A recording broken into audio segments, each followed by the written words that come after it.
নমস্কাৰ, good morning. মই পলাশ, আপোনালোকে চাই আছে পলাশ আছাম। আৰু সকলোৱে কমেণ্ট কৰি আছে যে PRC-খন বিচাৰিব নেকি। এতিয়া আমি যদি third grade fourth grade exam দিব যাওঁ, লগতে অসম পুলিচৰ PSC দিবলৈ PRC-খন বিচাৰিবনে নাই, সকলোৱে কমেণ্ট কৰি আছে। আৰু আমি এক্সাম দিব পাৰিম নে নোৱাৰিম যদি PRC-খন নহ'লে। আৰু সকলোৱে কমেণ্ট কৰিছে, মই তোমালোকক কৈ আছোঁ। আৰু PRC-খনৰ ওপৰত CM ছাৰে কিন্তু মন্তব্য জনালে, তোমালোকে প্ৰথমে ভিডিঅ'টো চাই লোৱা।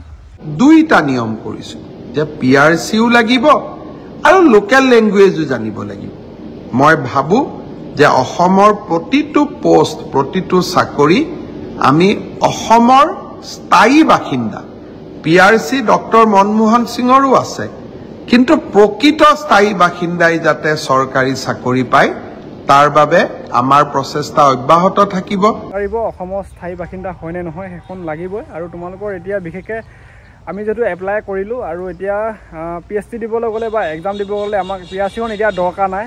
যদি আমি চাকৰিটো পাই যাওঁ, আমি যদি চাকৰিটো পাওঁ, তেতিয়া আমাৰ এটা ডকুমেণ্ট ভেৰিফিকেশ্যন হ'ব তোমালোকৰ, তেতিয়াই PRC-খন মানে লাগিব। সেইখন পূৰা একেবাৰে পাক্কা গেৰাণ্টি, সেইখন PRC-খন বিচাৰিব যেতিয়া আমি চাকৰিটো পাওঁ। কিন্তু এতিয়া আমি এক্সাম দিব গ'লে বা PSC দিব গ'লে এতিয়া PRC-খন আমাৰ দৰকাৰ নাই। আৰু CM ছাৰেও কৈছে অসমৰ স্থায়ী বাসিন্দা হ'ব লাগিব যিকোনো চাকৰি। আৰু PRC-খনৰ এতিয়া এপ্লাই কৰিব গ'লেও নাই কমে 2মাহমান লাগি যাব, 50 দিন 2 মাহ লাগিব PRC-খন, কাৰণ দীঘলীয়া প্ৰচেছ। তোমালোকে নিশ্চয় গম পাইছা, বহুতখিনি ডকুমেণ্ট লাগে।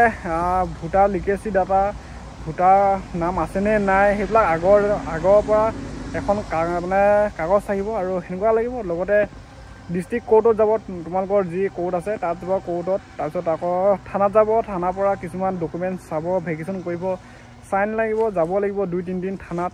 আৰু সেনেকুৱা অলপ দীঘলীয়া প্ৰচেছ হয়। তোমালোকে যদিও নাই বৰ্তমান PRC-খন এপ্লাই কৰি লোৱা সোনকালে। আৰু যিহেতু 2024লৈ সকলোখিনি কাম শেষ কৰিব। আৰু তোমালোকেও যোনসকলৰ আছে তেওঁলোকক কোৱা নাই, যোনসকলৰ নাই তোমালোকেও কৰি লোৱা PRC-খন। আৰু লগতে এইটো আছিল এক্সাম দিব পাৰিম নে নোৱাৰিম, মানে কমেণ্ট কৰি আছিলে যে PRC-খন নাই বৰ্তমান, পাৰিবা PRC নহ'লেও এতিয়া এক্সাম দিবলৈ, লগতে PSC ৰানিং কৰিবলৈ পাৰিবা।